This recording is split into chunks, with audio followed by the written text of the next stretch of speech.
Over the past 30 years, China has captured the world's attention as the economy has grown at an unprecedented average rate of 10.1% each year. China has not only outperformed other emerging economies, but it has become the world's largest economic superpower, surpassing the United States for the first time.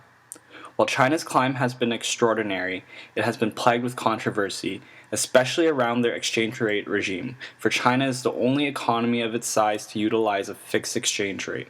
As we know, floating exchange rates are based on the equilibrium in asset and output markets. Therefore, floating exchange rates can fluctuate greatly, and these fluctuations can influence GDP through the current account.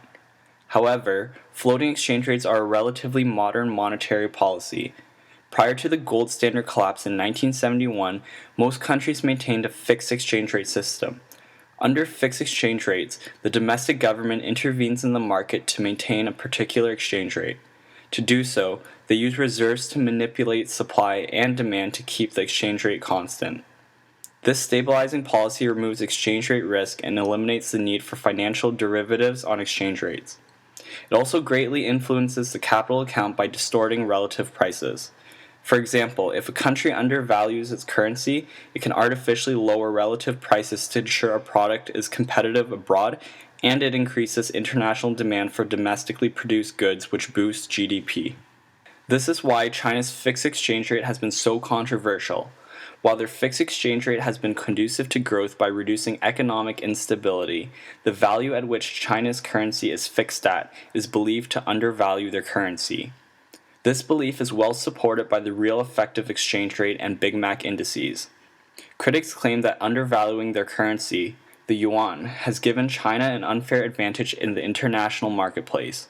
This makes Chinese goods cheaper by acting like a subsidy on their goods and makes it difficult for other countries to compete. This has distorted trade relationships, caused account deficits, and has led to the relocation of some industries. Unsurprisingly, this redistribution of wealth and economic health has caused tension between China and its international trade partners. In reaction to rising pressure, China allowed its currency to appreciate by 21% over a 3-year period from 2005 to 2008. Since then, the Chinese central bank has continued to allow its currency to appreciate, but maintains tight control of fluctuations. Undoubtedly, these recent monetary policy changes have affected China's economy. Since 2008, China's growth has come back down to earth, with GDP growth falling to 7.4% in 2014, its lowest level since 1990 and well below their all-time high of 14.4% in 1992. Concurrently, their exports as a percentage of total GDP have fallen for 3 consecutive years, and their current account balance has been generally decreasing. This simultaneity could suggest that a reduction in export demand could be reducing growth, and that the reduction in export demand could stem from increased relative prices for Chinese goods. This result is expected as China transitions from an export to a consumption-based economy. However, China faces a decline in consumer spending, record household debt levels, and a declining housing market. In addition, inflation has slowed from the post-recessionary high of 5.4% to 1.4%.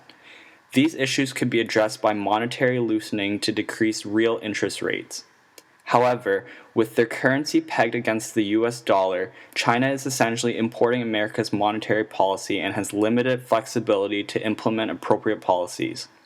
Furthermore, maintaining its current pegged value despite of the strength of the US dollar is putting enormous stress on China's currency reserves, weakening their financial position. Looking towards China's future, it is evident that they will encounter many economic challenges, but one big question remains. What should China do with its exchange rate policy? Evidently, adhering to the peg against the US dollar inhibits China's ability to construct and implement monetary policies. However, abandoning the peg would introduce substantial volatility, putting stress on corporations and businesses. This could potentially trigger a string of defaults as a result of employment instability and high household income allocations to debt repayment. This topic has fostered a great deal of economic debate. The International Monetary Fund believes greater exchange rate flexibility would reduce China's vulnerability to a devaluation of its foreign exchange reserves and foster social stability and justice by avoiding harmful inflation. Similarly, the European Central Bank believes it would improve investment decisions and boost consumers' purchasing power, leading to increased consumption. Looking from an impact perspective, economists believe exchange rate flexibility would reduce China's exposure to U.S. shocks.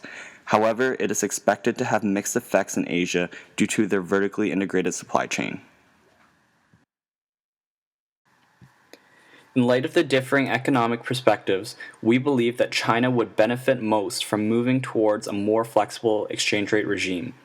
This transition should take place by gradually loosening the trading ban. In doing so, China would gain the autonomy it needs to continue to grow and transition to a consumer-based economy.